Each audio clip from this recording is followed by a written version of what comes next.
Hey guys, welcome to definition. आज हम समझेंगे मून के बारे में। तो चलिए समझते हैं। देखिए, मून भी हमारा लगभग उसी वक्त बना था जिस समय हमारा सोलर सिस्टम बन रहा था। एक थ्योरी की माने तो एक शुरुआती छोटा सा प्लैनेट पृथ्वी से आकर टकरा गया और उसके टकराने से जो मलबा बना वो धरती के आसपास ऑर्बिट करने लगा। बाद में यही मलबा धीरे धीरे आपस में इकट्ठा होकर एक मून बन जाता है।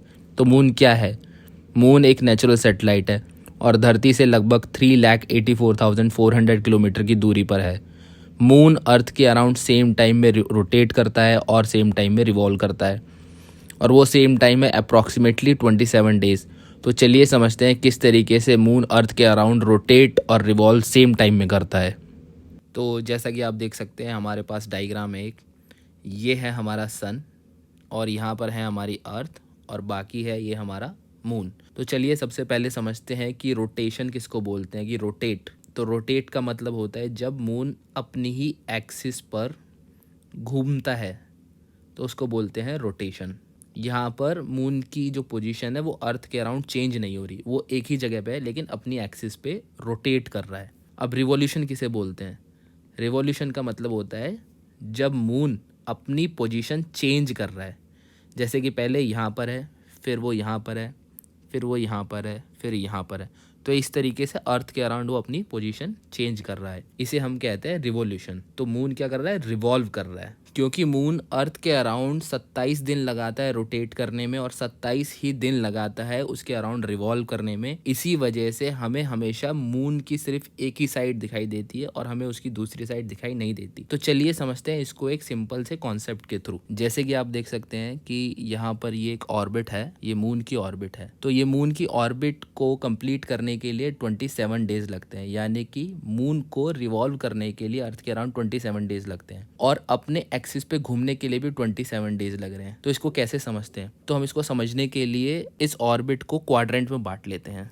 तो हमने ये क्वाड्रेंट में बांट लिया और हम मून को भी एक क्वाड्रेंट में बांट लेते हैं और एरो लगा देते हैं एक, ताकि हमें समझ में आए किस तरीके से हम मून की एक ही डायरेक्शन को देख रहे हैं। तो मान लीजिए हमारा मून अभी हमारा फर्स्ट ये है, फर्स्ट पोजीशन ये है जो कि यहाँ पर है। अब मान लीजिए मून हमारा एक क्वाड्रेंट रिवॉल्व करता है, तो उसकी पोजीशन कहाँ पे आएगी? उसकी पोजीशन आ गई यहाँ पर। जब वो रिवॉल्व करेगा तो एक्सिस पे तो रोटेट करेगा नहीं, तो रिवॉल्व करके मून कैसा दिखेगा?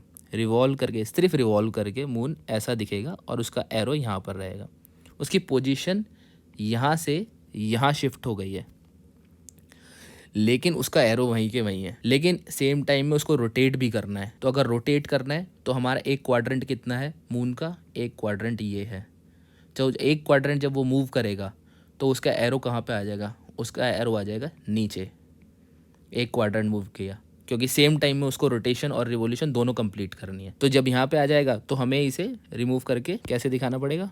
अब हमारा एरो यहाँ पर नीचे हो गया। अब फिर दोबारा से हमें मून को रिवॉल्व कराना है एक क्वाड्रेंट। तो एक क्वाड्रेंट यहाँ से यहाँ रिवॉल्व करेगा तो कैसे दिखेगा मून? सेम दिखेगा, बस पोजीशन चेंज होगी। तो यहाँ पर ऐसे सेम मून दिख रहा है और हमारा एरो इधर है, लेकिन यहाँ पे रोटेट भी करना है। तो जब रोटेट करना है तो हमें एक क्वाड्रेंट, तो हमारा एरो कहाँ पे चला जाएगा? हमारा एरो इधर आ जाएगा। सेम जब हम यहाँ से इसको मूव कराएंगे यहाँ पे, तो पहले हम करेंगे पोजीशन चेंज। तो ये हमारी होगी पोजीशन चेंज। एरो है यहाँ पर, अभी हमने सिर्फ रिवॉल्व कराया है, लेकिन इसको हमें रोटेट भी कराना है एक क्वाड्रेंट। तो ये एरो जब एक क्वाड्रेंट रोटेट होगा, अपनी एक्सिस पे रोटेट होगा मून, तो ये एरो चला जाएगा ऊपर। इसी तरीके से यहाँ पे होगा तो बैक टू अपने ओरिजिनल पोजीशन पे आ जाएगा, जो कि पोजीशन है ये। तो जैसे कि आप देख सकते हैं कि हर कोई एरो जो है वो अर्थ की तरफ पॉइंट कर रहा है और ये एरो यही बता रहा है कि हम हमेशा वही साइड देख रहे हैं, कहीं भी चाहे मून की पोजीशन हो, लेकिन हम मून की सेम ही फेस देख रहे हैं, उसमें कोई अलग नहीं। हम दूसरी साइड नहीं देख पा रहे क्योंकि वो सेम टाइम में रिवॉल्व और सेम टाइम में रोटेट कर रहा है। तो चलिए समझते हैं अब मून के फेजेस को। तो मून के फेजेस को समझने से पहले हम थोड़ी सी बेसिक जानकारी इकट्ठा कर लेते हैं। तो मान लीजिए ये एक टॉप व्यू है, हम इसको टॉप से देख रहे हैं। तो जैसे कि ये मून है, मून अपनी ऑर्बिट में है, ये मून की ऑर्बिट है, मून अपनी ऑर्बिट में, और यहाँ पर है सन। तो सन क्या कर रहा है? सनलाइट अपनी फेंक रहा है। तो इससे क्या हो रहा है? मून का एक साइड हमारा रोशनी में है, हाफ स्फीयर हमारा रोशनी में है।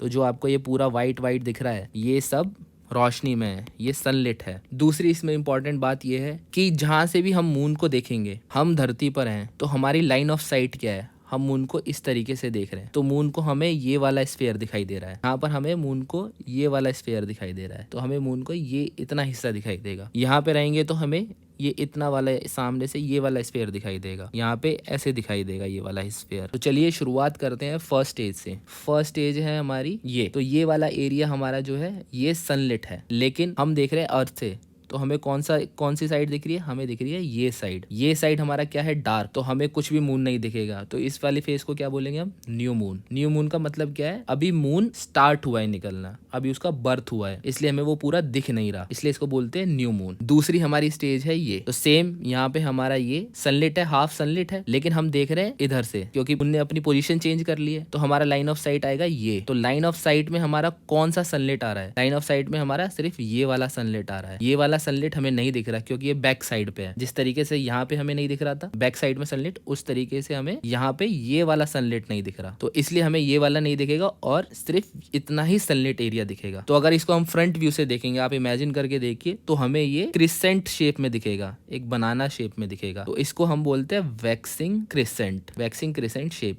वैक्सिंग का मतलब है कि ग्रेजुअली मून बढ़ रहा है। थर्ड स्टेज है हमारी ये, और यहाँ पर आप देखिए मून हमारा यहाँ पे आ चुका है, तो हाफ एरिया फिर भी हमारा सनलाइट है, लेकिन हमें कितना दिख रहा है सनलाइट में, हमें सिर्फ इतना दिख रहा है। और अगर इसको हम फ्रंट व्यू से देखेंगे तो हमें इस तरीके से दिखेगा, मून हमारा इतना बढ़ चुका है। इसको कहेंगे हम first quarter, first quarter. Next stage है हमारी फोर्थ, यहाँ पर भी हमारा हाफ सनलाइट है, लेकिन हमें दिख कितना रहा है, हमें दिख हमारी लाइन ऑफ साइट में कितना है, इतना, सिर्फ इतना है हमारी लाइन ऑफ साइट में, तो इसलिए हमें ये मून दिख रहा है इतना, इस शेप में। तो इसको क्या बोलते हैं, waxing gibbous, waxing gibbous moon. Next phase है हमारी फिफ्थ। अब देखिए ये यहाँ पर जो है पूरा सनलाइट है और हमारा विजन में भी पूरा सनलाइट दिख रहा है, तो इसलिए हमें क्या दिखेगा, ये पूरा मून दिखेगा। इसको क्या कहेंगे, फुल मून। हमारा जो है सनलाइट रिसेस करने लगेगा। तो देखिए अब यहाँ पे हमारा ये हाफ सनलाइट है, लेकिन फिर हमें कितना दिख रहा है, हमारे लाइन ऑफ विजन में कितना है, लाइन ऑफ विजन में सिर्फ इतना है, ठीक है। जो तो जब हम इधर से देखेंगे तो हमारा एरिया कितना दिखेगा, हमें ये दिखेगा, ये इधर से पूरा है, पूरा हाफ सेमी सर्कल, लेकिन इधर से हल्का सा ऐसे है, क्योंकि हमें ये वाला एरिया नहीं दिख रहा, ये हमारे लाइन ऑफ साइट में नहीं है। इसको क्या बोलते हैं, वेनिंग गिब्स